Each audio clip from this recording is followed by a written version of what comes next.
tục chuộc nụ ule với nun công ruồi tua tan lali suat hen in ti thu puya kan mang le don ani he belin khom pui kan nei me ka ro rel te in khom program te tamawangin toy te kan ti ram mai don ani pathian thu chanchin than lu ka jiak bung som pakua changa ilo chiar in ilo ngai thale ila tini suat chu mi mun athen chuana da ka anena zakai lo chukro voina ina ka thleng turani atia lalpana thu mal som ro se amen thendu takte u inni ve em lowin ngai to ve ula ke chu ka in khriat lo ka ra hianin ka lo chapo fo mai ti hi ka in khriat no thina khri om ti chang ka nga em thina ni ka lo tong dan chu avan chapo thak engtin nge min ngayang le han ti chang hi ka nei no fo thina nima sela upa in tui bonu aru le thei to lo an ti angin lak le thei ani to lo asiam that dan ber chu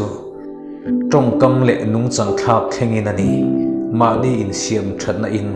ani mai ome tum khat chulali suan jericho khuwa chun pel atuma rongbol tura lat taka kalatumani map kan en chuan nali su kal na tur kha khonai ho po kha chuti te walin jericho bakha a nai vai lovani nima sela jericho kho chunga chuanin mi puitam takin lali su mu tuminan lo muaka anjinga hian chia khon ho tu zakaya alo tel veni i suan a ina thena du a akota a zakai lo chukro ven a hian ina ka thleng turani atiani mitam tak chulali su dor tur hianin kan sang lutuka lali so ero ain pha noi na samai sia kanin dor fu thei thin lovani ti sa kan kum tam na te ko rana kan ni na te sarkar le khotlanga kan ni na kan position te awang hianin mi hring mit mei ven thona wanga patlin lo hlau lele van lal ber ma thing thi thei lo tlom thei lo bok khup thei lo thin lung tlang sang kan tam em ani hei tak he tulai khovela zoram khovela titi ang ko ran le pathian ron bol tu te mi ten min mu tin lo na le min ei lo na bulani a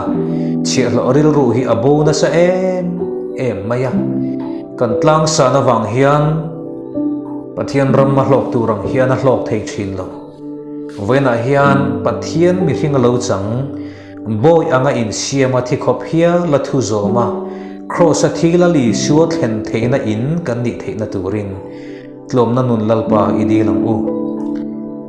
mi hring kan chapo lak lo to chuan kan tlom thiam to lo ti sa hian tlom tum ma se atlin lova tharau thiang lim tel lo chuan kan tlom thei lo ti kan hriat angai tlom han tuma han in pha noi ti sa tum chop na ti hi chu alim ema atop khoka enge ni chu ti hi omle thozel pathian tharau atang chun tlom na hi alu tu kom thelo tlom ral rai na ani thin chu ring tu ten kan tlak cham kan mamo ni si anit latani tlom hi tum chiam lamalo ni lova ti sa hi anung khru tho thin tharau zokin tlom nanun min pek lo chuan kan tlom thelo mi chapo te hi apmutu athir tu te lama ani an lan chapo thin ni lali suwa chen pui chung kwa kan ni theinan lali suwa chen pui thei nun kan ni theinan zakaya angkhan kan tlang sa na ta i chuk niam nga mang u chumia chau chuna ni ro pui na lal hi alo lu don ni lalpa thu mal som ro se amen i tong tayang u lalpa chungnong ber kan pathian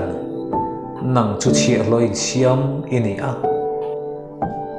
imi te hian kan enton zo lo che ani i nia khe kan zui zo lo ti kan thria voina hian nang ma anga tlom na nun nei turin kan za hian min tran puila lalpa hi tharau thiang le min nangin min khoi non le kan vatu tukina hian i khoi non na chan kan cha kani khongai takin nangin he thu cha ngai thatu te hi min khoi nun lamin pol thar le thewang che lali so Krista mingin kan dile amen